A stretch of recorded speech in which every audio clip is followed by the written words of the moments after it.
So welcome once again. I'm Dr. Bart Rademaker, prescription for your transformation. Hashtag real people, hashtag real conversations. Today is a very exciting conversation I'm going to have with an incredible person. Somebody that I met many, many years ago, and immediately I was very much in that space of respect. I just really enjoyed the authenticity of this person, her strength, her power, her confidence. And it was great to see this element in any person, mind you, because it allows us to really appreciate what's possible in life. Whenever you see the strength of a person, when you ever have someone in their personal power, it's very exciting. It doesn't matter if you're a man or a woman or whatever religion you are or race you are. It's one of the most exciting things because this is the human experience at its best. And this is where we can excel in all the ways that we can excel in life. And as we get close to the end of the year, just one more day, in fact, for 2017, and an area that's very dear to me is, women and their empowerment. And what is that all about? There's so much confusion. There's so much conflict in this area that I'm very delighted to be introducing to you today, Dr. Connie Osterholt. And what an amazing woman you are. And I'm so grateful that you're talking with us today about women, their personal power, and women in business. Thank you, Bart. So, what's your story? Let's start off a little bit about you. So, you're a doctor, you're a transformational leader, and I wasn't sure what we're going to talk about tonight. And when you told me, look, I want to talk about women in business, I got very excited. So, why that? Well, my background is in psychology, all kinds of psychologies, but predominantly the solution-oriented psychology. And I speak and present. And as you can hear by my voice, I'm not American. I'm from the Netherlands, so I have an accent. And when you're a presenter, when you're a speaker, you hear a lot of comments. You hear, well, the audience is used to male speakers and they find it easier to listen to male speakers. And as a woman, you don't have the same power. And I'm always going, well, why would they say that? Where is it coming from? Is it really true? Well, I've proven that it's not really true, but there's these old paradigms, these old beliefs that are just living amongst us still. And the same, it's in business. It's like men get easier promoted, men get more money. If it's a man against a woman, then the man always wins. Is it true? I don't know. Maybe sometimes, but I think it's really important to examine if it's true for you and how you react to those thoughts, those beliefs, those paradigms, and more importantly, so what do you do about it? Absolutely. One of the most wonderful things that we can do in life is really to tap into our own authentic genius. And that's part of my platform that I have here so that you can live the life that you desire. But unfortunately, with all these, crazy beliefs and values, and the reason I call them crazy is because maybe they're not exactly serving us at the highest level. And that happens so often for women. Women are told, stay at home, be the housewife, be this, you're not good enough.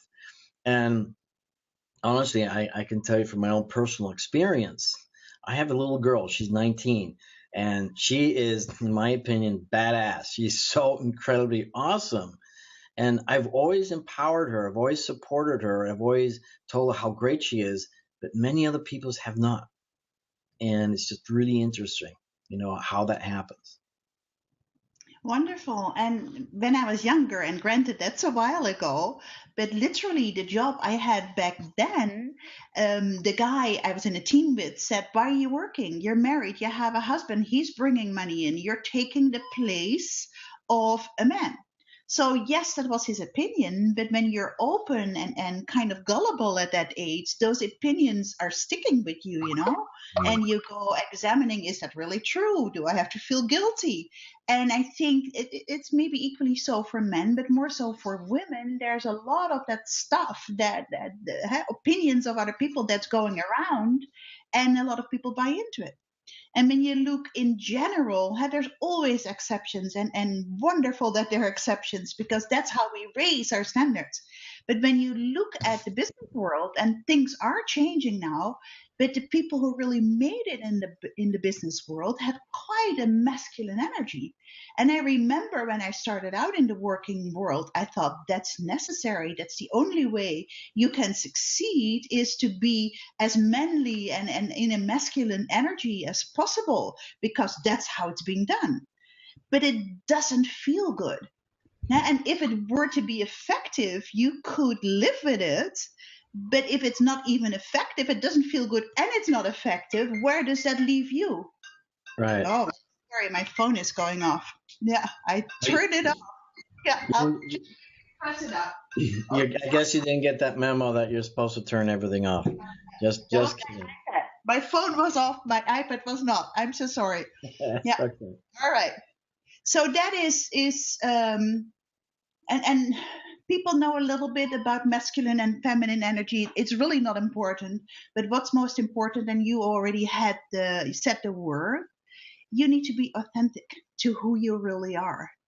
Then come back to speaking, but also when you're in a business, you have a team, you sometimes present, you're with people, co-workers. If you're not authentic, if you not present yourself the way you are, people feel that. They might not know exactly what it is, but they definitely feel that there's something going on, and therefore they might not totally trust you, or they might not totally give you the job or the opportunities that you deserve. So to be authentic is key. So, so here's a question that I have for you, because you brought up something that's very, very important, and that is trust. And so, with these paradigms that we're talking about, and with these, let's say, rules or expectations that people are imagining in their own heads as their reality, when they're interacting with, say, a woman, and then she exhibits very authentic, feminine characteristics that are authentic. Do people lose trust because of that? Or is it more often that, and this is a complicated question, by the way, or is it more often that the woman is using her feminine energy inauthentically, and that's, or even the masculine energy in a woman inauthentically, and therefore there's that lack of trust? I'm kind of curious because I've never experienced that. Well, there's actually two questions in there, right? So the last question is, do people, and I even use the word maybe abuse, or a friendlier way is to use your either masculine or feminine energy inauthentically? Yeah, there are. And there are women that are going, okay, let's make this happen. Come on, and then the whole team is not willing to do that. Sometimes out of fear of out of senior authority, they're doing it, but they don't feel good about it. But there's also women that bring out the tears or say, well, hey, I'm just a girl. I cannot do that. When it's authentic, people react to it. When it's inauthentic, people don't react to it. Do people not trust women when they're authentically women? I think trust has more to do with what skills do you bring to the table. Are you fitted for the job? Are you able to do the job to your highest, to the expected standards? When you're a woman or a man or whatever, and you do your job to the highest, you bring in the results, and you do that in an authentic way, that's being admired. I think so. Yeah, I have particularly a lot of admiration for women, and the conditions that you have to work in. Because on the one hand, with all the, I'm not going to call it unfair competition, but everything is very much skewed traditionally through the rules, expectations, all these things. And then to have a woman show up in her absolute power, being able to tap into that masculine energy whenever it's necessary, but also be totally feminine when she can. And I've met some of the most amazing surgeons, for example, that just own their entire presence. And it's like, Right. wow, this person is so freaking cool. And then, but unfortunately, I see so many surgeons that are women as well, or doctors that are women as well, that really are way too much in their masculine energy. And I feel bad for them oftentimes because they're not really being true to themselves. But then again, the situation isn't exactly fair either, and doesn't allow them. Most people, I believe, are very ignorant of the power of women on the one hand, and the importance of being in your essence, not having the mask, tapping into the feminine. I mean, I cry when I watch, movies and things like that, and I don't express Frozen, it that what. like Frozen. Yeah. Yeah, Yeah. and so I mean, I don't make a big deal out of it, but I'm at Right. least I'm in touch, with that side of myself, and I wish more people were like that. I wish people weren't so judgmental. Yeah. But And just hear, Bart, if your essence, even when you're a woman, when you're a woman, and if your essence is more masculine, that's fine. yeah, So it's not always every woman has a feminine core, feminine essence. No. So just to make that really, really clear, what we're talking about is being in your mhm, essence, being in your core, being who you really are. And that's important. And sometimes, and especially the younger women, they just don't know what to do with things. I'm mentoring a girl, and she is, how old would she be? I think mid 20s. And we talked a little bit about this. And she said, well, sometimes I don't know how to react on it. Because when I join a meeting and one of the men is turning around and says, hey, honey, go get me a cup of coffee, and it's not my job because I'm an equal member of the team, what do I do? Because if I react aggressively, then we're just butting heads and there's not that teamwork anymore. So how do I do that? And the how is something to think about. And I said, well, hey, you can do it playfully. You can, for instance, say, well, hey, you're going to get it this time from me. I will do the next round. So then there is no friction and problem solved. So right. how when do you deal with stuff like that? And maybe the guy didn't mean anything by it. It's just, hey, get me a cup of coffee. But if you make it mean that he said that because I'm the youngest woman on the team, and therefore I Right. should get coffee because I'm a woman, so there's two sides to it, right? I know that some men definitely are provocative there, and sometimes even sexist. But there's also the side where the women make it mean something that it doesn't necessarily have to be. And then the Right. third one is, how do you deal with it?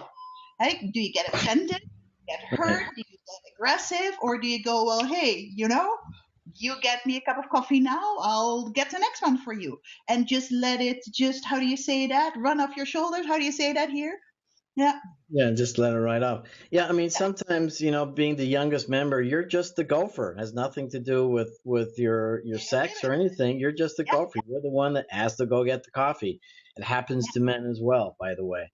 Yeah, Um, absolutely. But what's it also interesting? happens. Sorry, No, it no, go also ahead. happens to like another example is like there is a meeting planned and a woman comes in and she's mature, but she's still getting asked, "Well, hey, Han, do bring the coffee in," Right. and then she brings the coffee in and then takes her place to lead the meeting. So just for her to bring that coffee and don't make a big deal, she doesn't make a big deal about it, but then start leading the meeting. So it's for me, what I'm really excited about is to show how you can deal with what things mean and how you can react to it. So it's like a non-issue. And I think women can make the biggest difference in that. And I'm really excited about like launching a number of videos and solutions on how to do that. See, ultimately, and this is actually transcends everything in life, and it's not just about women in business or women in life, or women and men. I think it's and it goes way beyond that. It's really whenever anyone just owns their authentic self. And Yeah. you've done a lot of personal growth. I've done a lot of personal growth.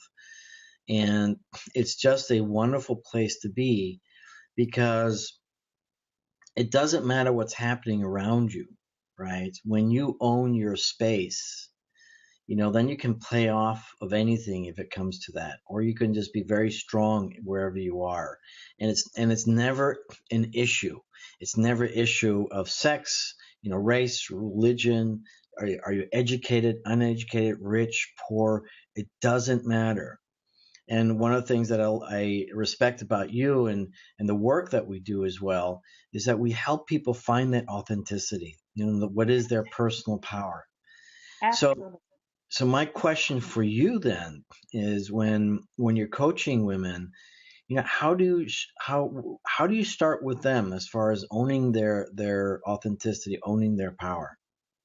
Well, I find out, but how about the issue is that they come to, they come with to me, and then I ask them how they make it, what do they make it mean? What is the meaning for them? And then that usually triggers something that they haven't fully developed or embraced or accepted within themselves yet. So it's maybe a lack of confidence, or it's maybe a lack of courage or strength.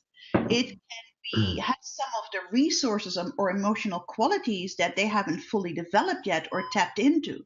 So I help them to really, it's not changing, it's definitely transforming, but it's accessing all that you are. And it's helping them access what they need in the moment, whether that is, like I said, courage, or whether that is self esteem or confidence, or whether that needs to be developed in a more business skill or whatnot, communication skills, leadership skills.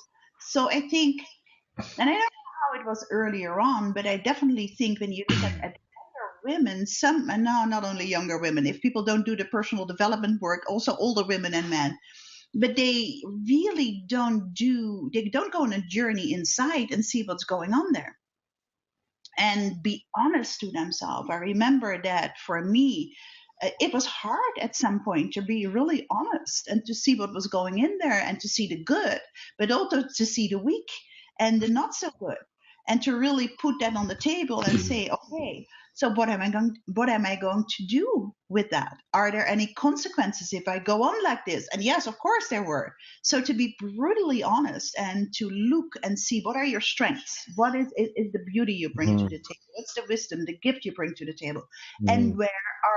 where's the opposite? Where are the weaknesses? Where are you weak? What haven't you fully developed? What do you have to take a look at in order to be the awesome person that you already are in all aspects? So it's we tend to play our strengths and hide our weaknesses. It's very human. But what if you look at your weaknesses as well and you put some resources there, some qualities there to counteract your weaknesses? That would be ideal. And to just be, well, you know what, I'm a human being, I'm not perfect, I will never be perfect, but I will give it my all, I'm committed, I'll give my best, and that is more than enough. So when you find yourself to be more than enough, that's a really great start. You're absolutely right. And one thing that in my coaching process, what I help people with in the very beginning of each session is really identify what they know is great within themselves, Yeah, or if they want more greatness, because what I find so often, most people downplay their strengths. They deny their strengths. They put it into the basket of, well, I'm just being humble, or I've been told I can't think this way.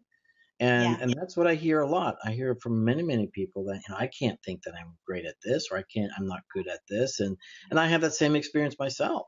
Just yeah, putting myself down. And I liked what you said about the weaknesses, and quite frankly, what I also support my clients with when they're talking about weakness, and I just ask them, what's the opposite of that? What if you were great at that? What would life then be like? yeah. Or who do you know who has a great strength in that area you can model from? Absolutely. And will we all again be totally perfect? No, that will be boring. So it's wonderful that we have a great variety of strengths and lesser strengths and bring them all mixed to the table. I love that. I just love how people work in their mind, in their heart. And you touched on something, Bart. It's like how they're being humble, but it's kind of the false humble, right? And there's many cultures that don't allow people to be at their best or to stand out. In Australia they have the tall poppy syndrome, so everybody that grows higher than the level, they just mow them down. We all want to be equal to each other, no one can stand out. So if you've been born and raised that way, it's not hard to break it, but you kind of react to it and act upon it because that's how you've been raised. It's just what you do, it's in conditioning. So a lot of what we talk about has been conditioned in the past. And we both know with the line of our work how you can break through the conditioning and set something up and condition a pattern that really serves you and whatever you're about to do and to be in the world. And that is, I think, the greatest joy that you really can help people to discover who they really are outside of cultural beliefs, outside Mhm. of parental school beliefs and stuff like that, and really go like, who are you? What do you think about this? How do you want to live your life? And that's for both of us one of the passions and the missions in life to make that happen. And that is a beautiful, blessed thing. Yeah, your clients are very, very lucky to have you. Oh, Um, yes. Yeah.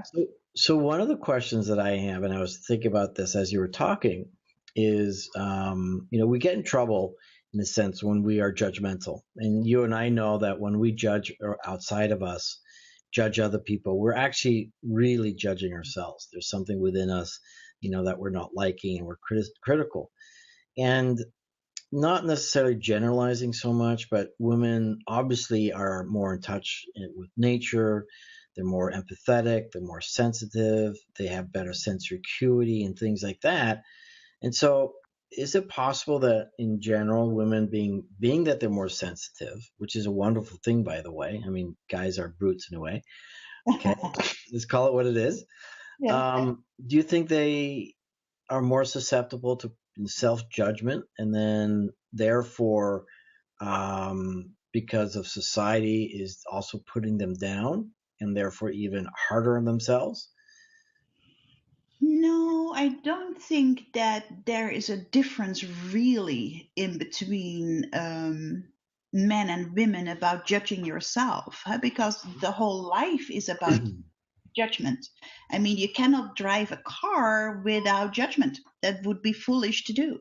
So we're really trained to judge and we're really trained to compare. And in my belief that starts in school where you get grades and then your grades are being compared to the norm and they're either above or below. So you're kind of conditioned, there's the word again, conditioned in judgment and conditioned in comparing yourself to other people. But only when you realize that you can break through and go like, well, you know what is my standard? Who am I? How am I judging myself according to my own standard? That would be great. Women, men, yeah, we're different. And the biggest difference is maybe that had the left and the right brain, and men are really good in like operating in one.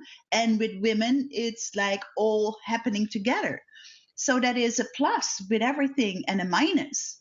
But we have, as women, a greater or faster access to emotions, and emotions are faster than words. So they pop up really, really quickly. And there you have the sensitive side. And heavy make it mean that somebody wants to hurt us or somebody wants to put us down. And then you have to take a step back and say, is this really true? Or is it just me being sensitive? So Right. it's how you deal with the differences that in how men operate, how women operate, and not just to go with the emotions or to go with the flow, but to really take a step back and say, is this really true? What can I do about it? Is there something in me that I need to change? So it's interesting, but very doable to change it and to make it a lot easier on both sides. Yeah, I totally agree. And, I'm going to say something that may not resonate with everyone right away until they really understand what it is that I'm saying, is that Okay. I don't like equality. I embrace diversity, because That's that's lovely. Yeah, what. that's lovely.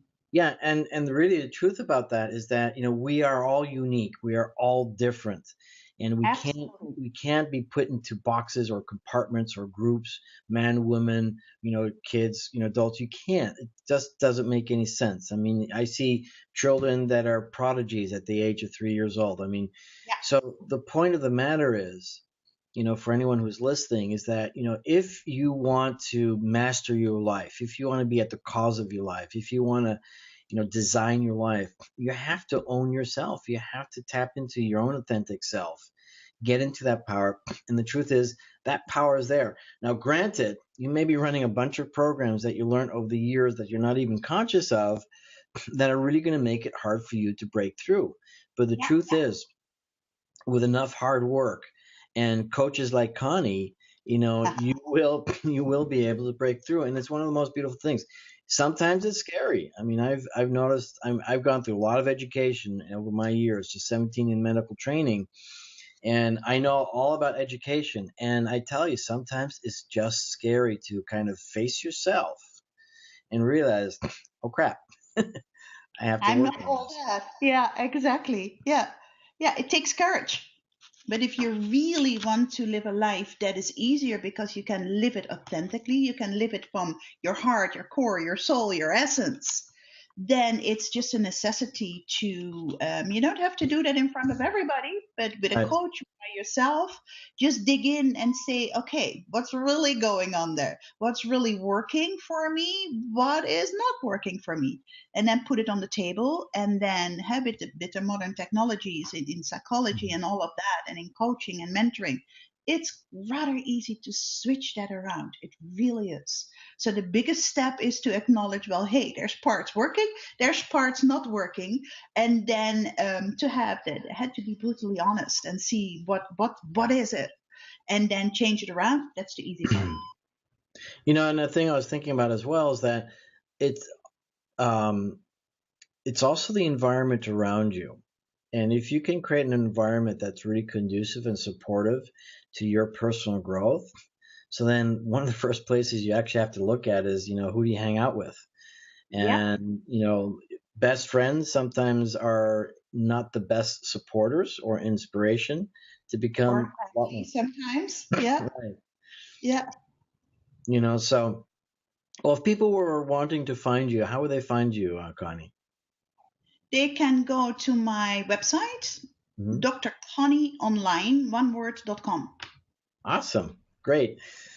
So, as we wrap up, some parting words of wisdom that you'd like to share with women,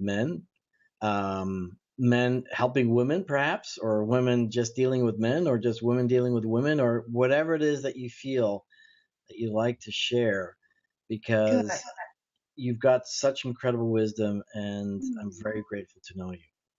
Thank you. Same here, Bart. Thank you. I think it's a couple of things. It's don't take yourself too seriously. Mm. Life, in the end of the day, is all about enjoyment and being happy as well. And that sounds for a lot of people foo-foo, and they want to achieve goals and go for it. That's good too, but you have to enjoy it and be happy when you do that. So don't take yourself too seriously, and really take a look at how you want to be treated, men, women equally, and then treat other people like that. And Nice. don't be too sensitive and go like, you know what, is it really true what's going on here? Is it really true that what I'm feeling? It might not be true. It might be that there's another meaning, another solution. So really investigate, come from the heart, and take yourself lightly. Nice. Very, very well said. So, Dr. Connie Osterholt, thank you so much for today. I look forward to many more conversations with you, as many as we've had over the years, but also more importantly, any kind of workshops or videos that you're going to be producing, really to help women, but also to educate men. I think so Yes. oftentimes as men, we take a lot for granted, and I have so much respect for the womankind, for their condition, their situation, their personal power, but also more importantly, their gift to our world. And none of us can ever really ignore that. And so I'm very grateful for you today. And this is your prescription for your transformation. Hashtag real people, hashtag real conversation, bringing new voices, new solutions for your transformation. And it's all about what you don't know that you don't know. It's that slight little shift that you can create with a new piece of information that'll totally change your life. So, Dr. Connie, thank you so much. Bless you and best in 2017. Thank you, Bart. My pleasure.